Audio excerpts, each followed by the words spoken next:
You would notice if something was off about Mom, wouldn't you? Huh? You, who does nothing, shouldn't interfere. They say siblings are different people, but how could I stay silent when our dear mother is not herself, and my brother is saying stuff like, "Stop sticking your nose in our business when you only send $100 a month." Families come in all shapes and sizes. In my case, it just so happened that our father wasn't around. I don't remember my father because he died in an accident shortly after I was born. And my mother, who continued to love my father, never remarried and raised my brother and me on her own. She must have faced a mountain of hardship, yet she never let us see any of it, always greeting us with a smile. Now, as an adult, I want to do everything I can to repay her kindness. My name is Lisa. I'm a 43-year-old working mom with a high school-aged son. My brother Mike is 45. He's married, but they don't have children. Our mother, now past 70, has long since retired and is living on her pension. I was worried about my mother, but I felt relieved knowing that she was living with Mike and his wife. We can only visit during the Christmas holidays, but they seem to be getting along well, and my mother appeared to be having a peaceful retirement. But recently, I've started to worry. Due to the societal circumstances these past few years, I couldn't visit her as often. Sometimes we video chat online, but I've noticed that she seems to lack energy. She's already quite old, and I think she should go for a checkup.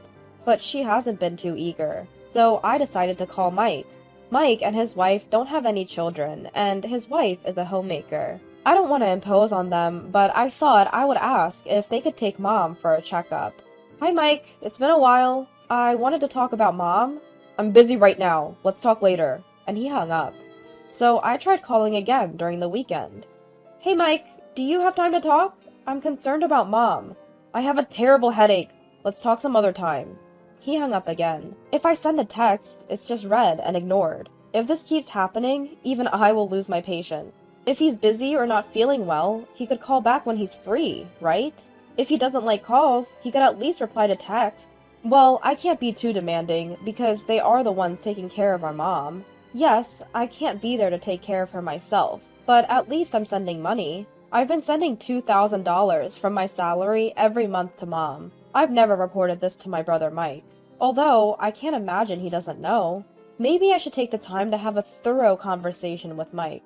One day, while mulling over these thoughts, I got a phone call. Wait, it's from my sister-in-law. That's rare. Mike's wife, Brenda, is the same age as him, and she's a full-time homemaker. We don't really mesh well in conversation, so we can't exactly say we're close. Not that we're on bad terms, but we rarely contact each other. If there's anything to discuss, it's always through Mike. I tilted my head in confusion as I answered the call from Brenda. Lisa? What's the deal with this month's money transfer? This was the first thing out of her mouth. I remembered it was annoying dealing with her, but her words reminded me. I had passed the usual date for the money transfer, so Mike and Brenda were aware of my contribution after all, I thought.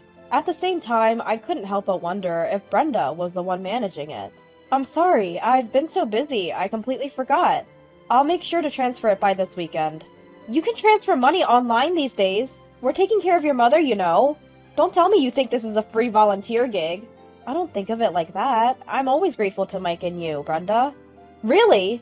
Just because I'm a housewife, it's like you've pushed all the responsibility of taking care of the mother onto me. You two siblings are terrible. Her words were harsh, but I couldn't argue. It seems Mike really is busy. But from Brenda's point of view, it's all complaints because she's left to handle everything at home. And I, being so far away, am neglecting my responsibilities towards our mother. If you're not going to do anything, at least make sure to pay your share. Make sure to transfer it by tomorrow. Got it? Yes, I understand. As the call ended abruptly, I let out a deep sigh. She's not wrong. Since I can't do anything else, the least I can do is ensure my payments are timely. The next day, I notified my work that I would be late and rushed to the bank for the transfer. A few days later, my mother called me. I picked up the phone, wondering if she had confirmed the deposit. Mom? What's up? Oh, Lisa, how are you doing? I'm sorry to bother you, but could I ask for a little more money just for this time? What? What my mother told me after that was astounding. As soon as I ended the call, I took action. After getting approval from my husband, I put in for paid leave at work.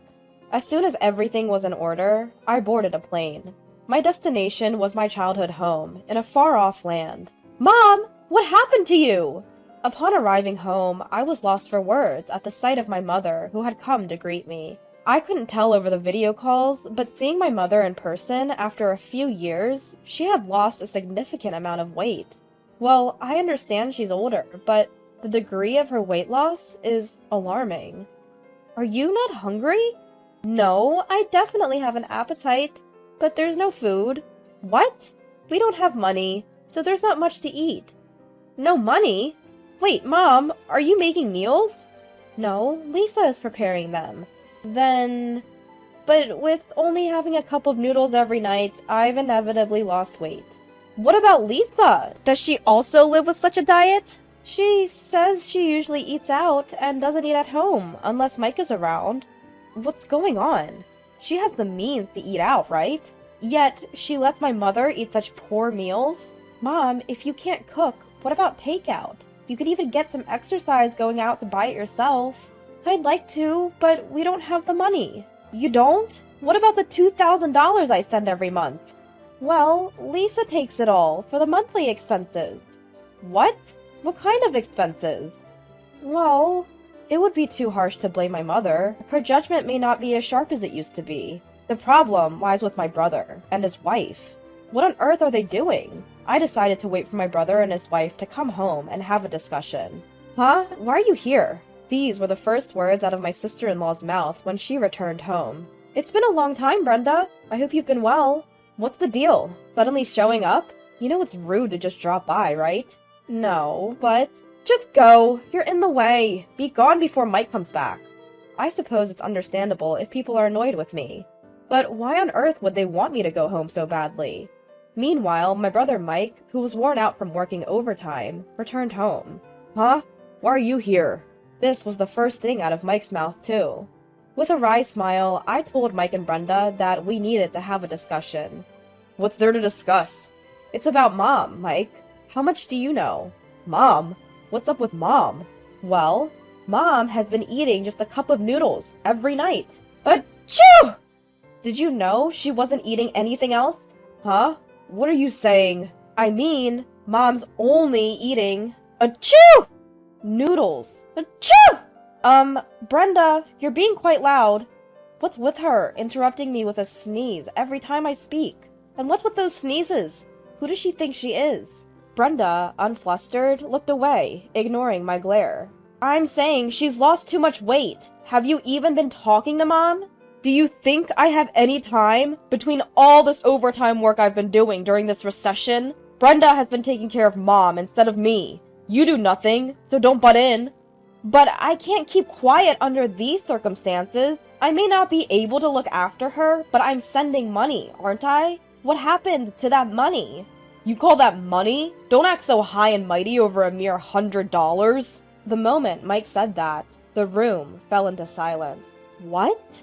I let out a small, surprised sound. If it were true that I was only sending $100, Mike's words would be entirely justified.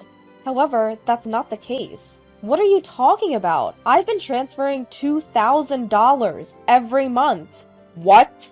Now, it was Mike's turn to be surprised. With a loud noise, Brenda abruptly stood up from her chair. Well, it's getting late, so how about we shower and go to bed? You must be tired, right, Lisa? You're disturbing the peace of the family. Go home, go home. But Mike intervened. Hold on. Brenda, where did you put Mom's bank book? I don't know.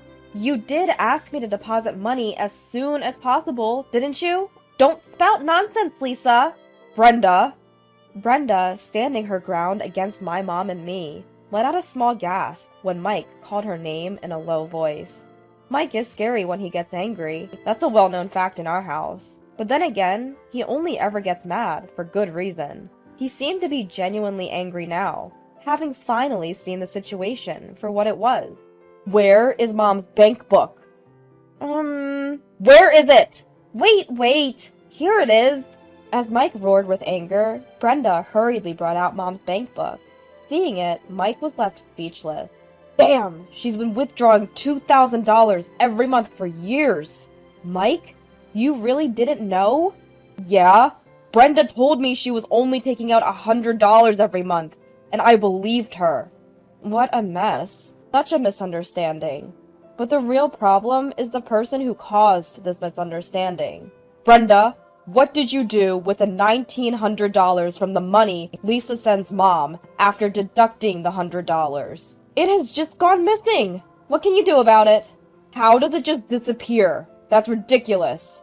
Well, it vanishes quickly if you gamble. There's nothing odd about that. What did you just say? Gamble? Uh-oh.